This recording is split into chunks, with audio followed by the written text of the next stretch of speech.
आज हम demographic transition and population policy in India को सरल और परीक्षा उपयोगी तरीके से समझेंगे। एक समय था जब भारत की सबसे बड़ी चिंता पॉपुलेशन एक्सप्लोजन यानी जनसंख्या विस्फोट थी, लेकिन आज स्थिति बदल रही है। भारत अब जनसंख्या नियंत्रण से आगे बढ़कर पॉपुलेशन मैनेजमेंट और ह्यूमन कैपिटल डेवलपमेंट की दिशा में आगे बढ़ रहा है।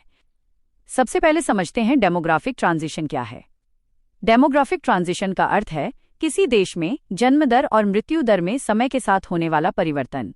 भारत में टोटल फर्टिलिटी रेट यानी TFR में लगातार गिरावट देखी गई है। 1960 के दशक में एक महिला औसतन लगभग 6 बच्चों को जन्म देती थी। वर्ष 2000 में ये घटकर लगभग 3.5 रह गया। NFHS 5 के अनुसार भारत का TFR 2.0 है, जबकि हाल के अनुमानों के अनुसार ये लगभग 1.9 तक पहुंच चुका है। ध्यान देने वाली बात यह है कि रिप्लेसमेंट फर्टिलिटी रेट 2.1 माना जाता है। इसका अर्थ है कि भारत अब सब रिप्लेसमेंट फर्टिलिटी के चरण में प्रवेश कर रहा है।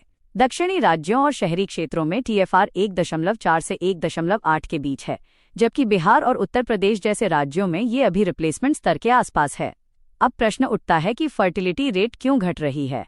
इसके पीछे कई कारण हैं।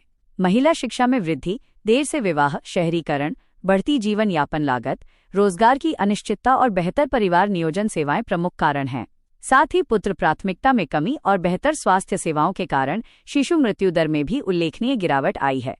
इस परिवर्तन के कई सकारात्मक प्रभाव हैं। भारत के पास विशाल कार्यशील आयु वर्ग मौजूद है, जो डेमोग्राफिक डिविडेंड का अवसर प्रदान करता है। कम जनसंख्या वृद्धि से भूमि, जल और खाद्य संसाधनों पर दबाव कम होता है। साथ ही शिक्षा और स्वास्थ्य पर प्रति व्यक्ति निवेश बढ़ाने का अवसर मिलता है। महिलाओं के स्वास्थ्य और जीवन गुणवत्ता में भी सुधार होता है। लेकिन कुछ चुनौतियां भी सामने आ रही हैं। वर्ष 2050 तक भारत की लगभग 20% आबादी बुजुर्ग हो सकती है। इससे पेंशन, स्वास्थ्य सेवाओं और सामाजिक सुरक्षा पर दबाव बढ़ेगा। युवा कार्यबल में कमी और getting old before getting rich जैसी चुनौती भी सामने आ सकती है। इन चुनौतियों से निपटने के लिए सरकार ने national population policy 2000, national health mission, परिवार नियोजन कार्यक्रम, मिशन इंद्रधनुष, पोषण अभियान, आंगनवाड़ी 2.0 और नई शिक्षा नीति 2020 जैसी पहलें शुरू की हैं। आगे बढ़ते हुए भारत को कौशल विकास, AI और ग्रीन इकोनॉमी के लिए युवाओं को तैयार करना होगा। साथ ही सस्ती चाइल्ड केयर, वृद्धजन स्वास्थ्य सेवाएं, सार्वभौमिक पेंशन और आयु अनुकूल अवसंरचना विकसित करनी होगी। निष्कर्ष के रूप में भारत की चुनौती अब जनसंख्या विस्फोट नहीं, बल्कि संतुलित जनसंख्या वृद्धि, उत्पादक कार्यबल निर्माण और स्वस्थ वृद्धावस्था सुनिश्चित करना है।